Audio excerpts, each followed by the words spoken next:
Assalamualaikum warahmatullahi wabarakatuh. Saya mewakili kelompok 4 akan mempresentasikan tentang sejarah pendidikan Islam di masa Abbasiyah. Pendidikan Islam pada masa Abbasiyah secara alami mewarisi semangat bangunan pendidikan Islam yang telah ditata dan dibina Bani Umayyah. Bani Umayyah berkuasa hanya 90 tahun. Karena adanya pemberontakan yang dimotori oleh kaum Abbasiyah, dikatakan Abbasiyah dikarenakan mereka ialah anak cucu yang keturunan langsung dari paman Nabi Muhammad SAW, yaitu Abbas bin Abdul Muthalib pada tahun 566 Masehi hingga 652 Masehi. Pemberontakan yang menyebabkan tumbangnya kerajaan Bani Umayyah atau keluarga Sofyan bin Muawiyah tidak serta-merta menghancurkan tatanan kerajaan secara menyeluruh. Tidak ada yang berubah secara signifikan untuk tatanan masyarakat dan lembaga masyarakatnya. Namun yang mengalami perubahan adalah penguasaan saja. Yang sebelumnya keturunan Umayyah kemudian digantikan keturunan Ibnu Abbas radhiyallahu anhu atau disebut Bani Abbasiyah. Berarti bidang pendidikan selain politik atau kekuasaan tetap seperti apa adanya, bahkan mengalami kemajuan yang lebih pesat. Awal perkembangan pendidikan Islam Bani Abbasiyah. Peletak utama dasar-dasar kekuasaan Bani Abbasiyah adalah Abu Abbas As-Soffah pada tahun 749 sampai 754 Masehi. Namun sebagai pembina awal kemajuan pendidikan dan ilmu pengetahuan Khalifah Al-Mansur yang telah mendesain dengan baik berdirinya kota-kota Baghdad dekat tempat Ctesifon atas perencanaan filosof Persia, Naubag dan ahli astronomi. Dalam 50 tahun perencanaannya, kota Baghdad muncul sebagai menjadi kota paling penting di dunia dengan menyaingi Konstantinopel. Kemudian muncul pula ahli matematika dan astronomi India ke istana Al-Mansur pada tahun 773 Masehi dengan membawa sebuah buku Sindanta atau Sindin sebagai risalah tentang astronomi, menyebabkan Khalifah memerintahkan penerjemah karya itu ke dalam bahasa Arab. Muhammad Ibrahim Al-Farisi melaksanakan tugas itu dengan baik dengan dibantu oleh pembantu-pembantunya yang cakap. Dalam beberapa tahun, Irak atau Baghdad melahirkan sejumlah ahli astronomi yang sangat mumpuni hingga memberikan sumbangan yang berarti sekali sampai abad ke-14. Para Khalifah Abbasiyah mentransfer ilmu pengetahuan dari berbagai bahasa ke dalam bahasa Arab sehingga mudah dipelajari oleh ulama atau cendekiawan muslim yang tidak banyak yang mampu menguasai bahasa tersebut. Program penerjemahan yang fenomenal ialah Khalifah Al-Ma'mun dalam bidang filsafat, kedokteran, dan sains Yunani. Tempat-tempat penerjemahan yang digunakan sekaligus menjadi tempat berlangsungnya kegiatan pendidikan Islam, yaitu di istana, labor observasi, dan rumah-rumah ulama menjadi tempat yang biasa digunakan sebagai tempat penerjemahan sekaligus pelaksanaan pendidikan Islam.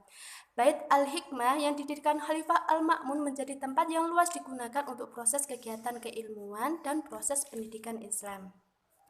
Ada beberapa faktor yang menjadi pendorong kemajuan Islam pada masa Bani Abbasiyah menurut Rama Yulis. Yang pertama itu karena adanya kekayaan yang melimpah dari pajak atau kharaj, baik dari perdagangan maupun pertanian. Dengan kekayaan itu, Khalifah mudah merealisasikan perencanaan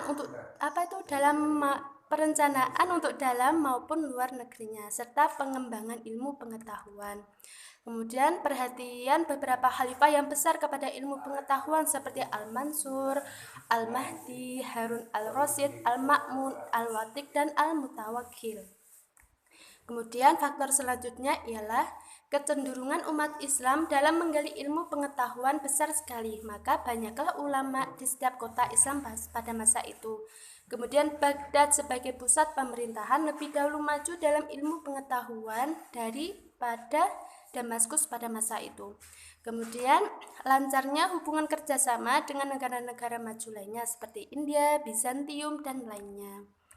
Kemudian faktor lainnya ialah ditemukannya teknologi kertas sehingga memudahkan para ilmuwan mendokumenkan ilmu pengetahuan yang ditemukannya. Selanjutnya, tokoh-tokoh ilmu dan kontribusinya dalam pendidikan Islam pada masa Abbasiyah. Salah satu faktor kesuksesan dinasti Abbasiyah dalam mengembangkan ilmu pengetahuan adalah dengan banyaknya ilmuwan muslim pada zaman tersebut yang memberikan kontribusi besar terhadap perkembangan ilmu pengetahuan sekaligus kepada pendidikan Islam. Di antaranya ialah Ibnu Sina, Ibnu Rusyid, Ibnu Rus, Al-Kindi, Ibnu Haytham, Al-Razi, dan lainnya. Kemudian, lembaga pendidikan Islam masa Abbasiyah.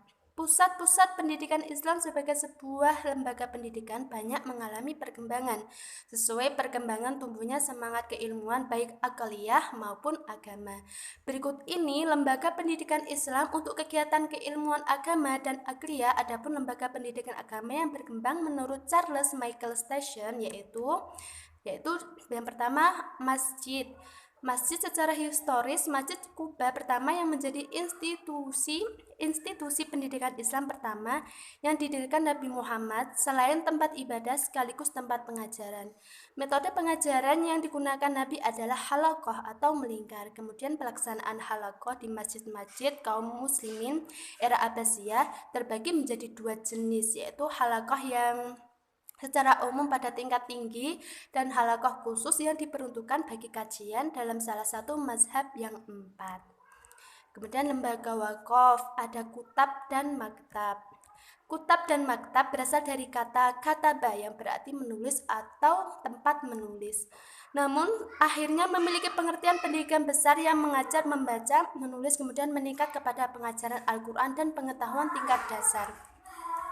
Kemudian ada Aribat, Al-Zawiyah dan juga Aribat dan Az-Zawiyah. Kemudian lembaga pendidikan Islam yang memusatkan pada ilmu akli adalah Bait Al-Hikmah, perpustakaan dan observatorium, toko buku dan perpustakaan, rumah sakit dan klinik, Al-Qurhur, rumah para ilmuwan atau ulama, dan sebagainya.